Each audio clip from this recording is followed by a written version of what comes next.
Welcome to Graphite Hub's interview series, a series dedicated to all things graphite. Now, we're here today at the International Mining and Resource Conference here in Sydney, Australia. And today we're recording this live from the on-air at IMARC podcast studio. And today we're joined by Richard Maddocks, Managing Director of Kingsland Minerals. So welcome, Richard. Thanks, Harry. It's great to be here. It's great to have you on here. So this is the first time you've been on Graphite Hub's interview series. Would you mind just talking through Kingsland Minerals and what the focus of the company is? Okay, yeah, great. Kingsland was listed about 3.5 years ago on the ASX.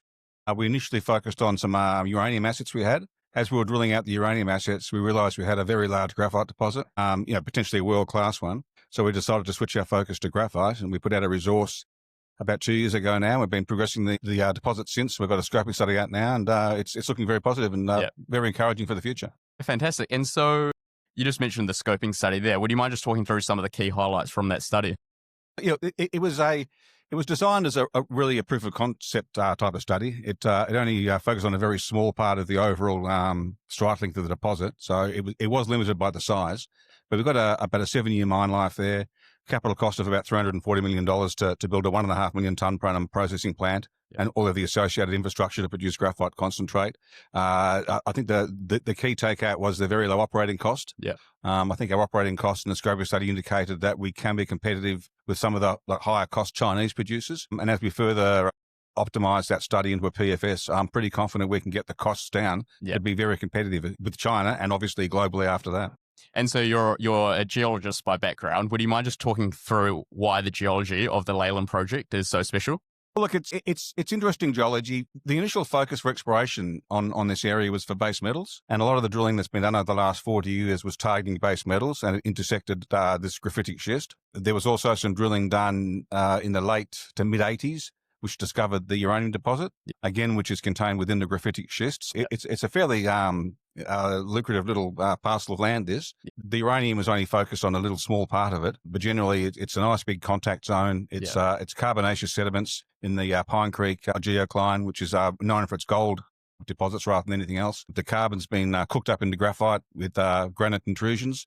And we've got this nice 20-kilometre long strike length zone of graphite mineralisations. It's, I think one of the key aspects of the geology of the project is its simplicity. It's fairly simple geology and straightforward, which makes drilling easy and cheap. And obviously that'll lead to cheap mining as well. And then so now the scoping study has been complete. You're heading into the pre-feasibility study. What's the sort of time frame for that to happen, and what key milestones are you going to hit in the future? Well, look, I guess that the time frame for that, if you look at the scoping study indicated about a 5 or 6 year period until we commence production from now. And we've started our mining lease application process, and that title negotiations will commence shortly as well. We'll go through all of the flora and fauna studies and archaeological and heritage things as well. At the same time, I think probably focusing on the start of the next dry season. So that starts in about April and May next year. It's up there. It's wet season from around November, December to April, around there, which restricts your drilling. So we'll start drilling again in April, May next year. And that'll be for infill drilling to increase the size of the indicated resource, which will form the basis of a PFS. And we might do some more drilling there to expand the inferred resource as well to make it a bigger deposit. It's got a very large exploration target, so we'd like to firm that up into a mineral resource. We're currently doing some PQ diamond drill holes. We're doing 3 of those now. It was going to be 4, now it's 3, but we'll still generate about 6,000 kilograms of graphitic schist material, and that will be we'll bring that down to Perth in the next month or so for some more metallurgical test work. And because we need to optimize all of our crushing and grinding and flotation characteristics. All of the work we've done today, it's been sort of first pass, one sample, and we do it, and it's all been positive. So we need to optimize that and improve all those parameters. And so what's the sort of time frame for that testing to take place? How long does that usually take? The core will be down here later this month or next month. So look, it's probably a few months worth of work there. It takes a while to go through the small pilot plant flotation cells to generate a lot of graphite concentrate. We'd like to get 20, 30, 40 kilograms of graphite concentrate, and to do more test work, probably in Germany again for the spherical graphite test work. And also, like I said, all of the crushing and grinding test work as well. So that's probably a lot of next year, combined with that drilling program next year. I think this time next year, we'll have a lot more firmed up flow sheet for the processing, and we'll have a lot bigger indicated resource, which hopefully will convert into a probable reserve. And obviously, we'll be more progressed in the application process as well. Sounds like it's quite a busy time. But then also looking at the deposit, there's byproducts there, if I'm correct, the rutile and Yeah, gallium? yeah, So- yeah. Look, that's right. Look, as we were drilling it, and we had multi-element analysis done on all of the assays we did, we realised there was consistent gallium mineralisation throughout it. Yeah. Look, it's not high grade, Yeah. but if we can work out where it is, and we've done that, it's hosted in the muscovite mica. Yeah. So we're doing test work now. We're actually doing a float today in Perth, Yeah. a flotation test work to float off the muscovite mica. Yeah. And we're hoping that gives us a bit of a concentrate, a higher grade concentrate of gallium, which we can then investigate. We can extract gallium from that. Yeah. And the rutile as well. We realise there's about 0.5% rutile in the deposit. And we've done the work there. It's, the assays were titanium, but it is in rutile. Yeah. And there's discrete grains of rutile throughout the deposit. So we'll be doing some gravity test work on that to try and extract that as well. Okay. And then so from the feedback that you've been receiving so far from the graphite test work, would you mind sharing what sort of feedback you've been receiving? Look, the key takeaway is its early stage, I think. Yep. If you look at, it was very encouraging to see our purified spherical test work at Pro Graphite in Germany. We gave them one sample and they came back with 99.96% Yep. on a low temperature alkaline bake. So that was very encouraging that we got that sort of grade first up without using any sort of hydrofluoric acid and things like that. Yep. That's the encouraging part is we can produce a product. We can produce concentrate of 94% and we can produce quality grade purified spherical graphite. So given it is very early stage, it's encouraging that the project has got enough, there's enough confidence in the project we can go ahead and do more test work and get some decent results out of this. And then so the deposit is located in Australia, which Australia is at the moment receiving quite a lot of support for critical minerals. So would you mind just talking through what type of support that you've received so far, or sort of conversations that you've been having around financing? Yeah, look, we are very early stage. Essentially still exploration. We've had help from the NT government on some of our drilling costs, which has been fantastic.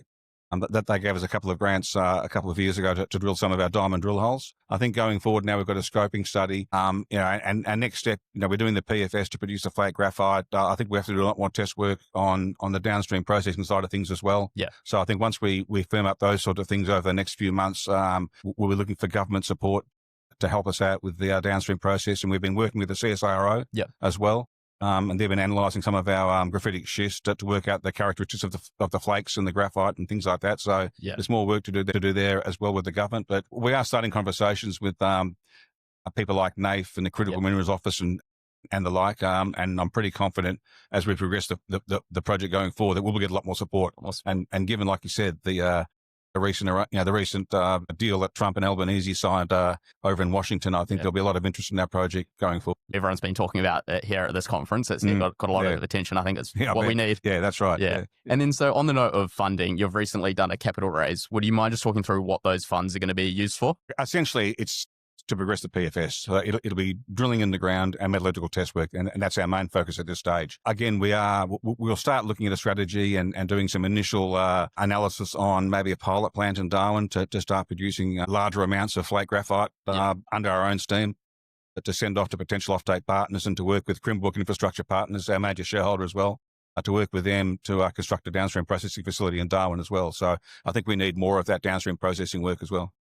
And then so turning to the bigger picture, we're seeing, graphite and critical minerals take center focus at the moment. And it was only a few weeks ago that we saw China has now implemented some export controls on the entire graphite and anode supply chain. However, we've seen these controls have also been implemented back in 2023, but on a bit of a smaller scale. What are your thoughts on the enforcement of these most recent controls? Well, look, it's a hard sort of thing to predict or to follow, really. It changes fairly quickly, depending on what happens in Europe or the USA and things like that. There's geopolitical considerations which you can't predict, I think. So it is unpredictable, but I guess it is certain that the Western world, for example, wants to diversify away from that one supplier. Yeah. I mean, any consumer of a product wants to have more than one supplier. And I think it makes sense to go away from just that one source at China for things like graphite and other critical minerals. So I think, given some of the recent press about the costs of production coming out of China and potential subsidies and, what does it really cost to make a ton of graphite, for example, and things like that. I think it's important that the companies like Kingsland can display economic viability on projects which can be, competitive with Chinese costs. Yeah. So we can provide an alternative source of these sort of products. And I think we're well placed to do that. So look, it's an interesting developing situation on that. I think we will get a lot of support from European Union and North American, USA governments on developing these sorts of projects for long-term supply of these sorts of commodities. So turning back to Kingsland, you're still quite, as we've spoken about, an early stage company. Why should people invest in Kingsland? Well, I think for that very reason, we are early stage. And I think what I find most encouraging about our deposit, and in the scoping study, it was borne out with the fact that our strip ratio in our pit is only 0.8. It outcrops on surface. It's 100 metres wide on surface.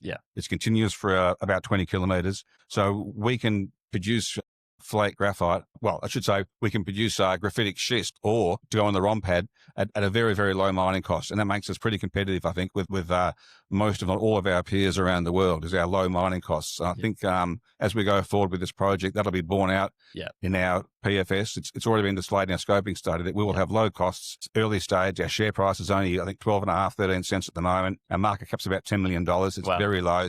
I think it provides a pretty compelling story for investment, given our low market cap and our early stage, and the fact that graphite is a critical mineral. I think that was displayed by that, that Graphinex deal that they signed with the Exim Bank recently, 2 days ago, yesterday morning, I think it was.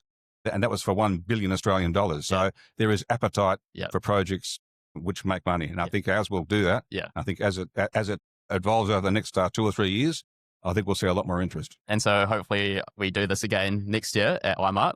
What do you think we're going to be talking about in a year's time? I might come and see you in London, Harry. That'd be nice. Maybe in 6 months we'll do it in London. But look, I think this time in 12 months, I think we'll have a larger indicated resource. We'll have a lot more metallurgical test work.